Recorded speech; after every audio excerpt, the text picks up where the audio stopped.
ఈరోజు విచారణ ఎదుర్కోవడానికి నాంపల్లి సిబిఐ కోర్టు ముందు హాజరవడానికి వ్యక్తిగతంగా కొన్ని ఏళ్ల తర్వాత మాజీ ముఖ్యమంత్రి జగన్ వెళ్ళబోతున్నారు. ఇప్పటికైనా హైదరాబాద్ చేరుకున్నారు.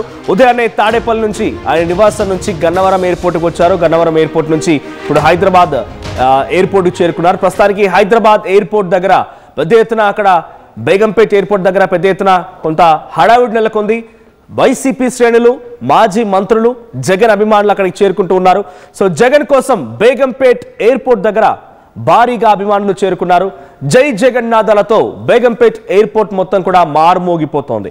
అక్రమాస్తుల కేసులో నాంపల్లి సిబిఐ కోర్టు ముందు హాజరు కాబోతున్నారు జగన్. అయితే నాంపల్లి కోర్టు పరిసరాల్లో కూడా భారీగా భద్రత ఏర్పాటు చేశారు. కోర్టు ఆవరణలోకి జగన్తో పాటుగా ఆయన అడ్వకేట్లకు మాత్రమే అనుమతించారు పోలీసులు. ఇక అభిమానులు భారీగా రావడంతో గేట్లని పూర్తిగా మూసేసినట్టు తెలుస్తోంది. అటు కోర్టు గేట్లు కూడా మూసేశారు. విచారణ అనంతరం లోటస్ పాయింట్ కు చేరుకోబోతున్నారు జగన్. ప్రస్తుతానికి మీరు చూస్తున్న ఈ విజువల్స్ అన్ని కూడా బేగంపేట విమానాశ్రయం దగ్గరే విజువల్స్ ఇవన్నీ. సో అక్కడ జగన్ అభిమానులు భారీ సంఖ్యలో చేరుకున్నారు. మాజీ మంత్రులు చేరుకున్నారు. ఒక కోలాహల వాతావరణం నెలకొంది. హై టెన్షన్ సిచ్యువేషన్ నెలకొంది.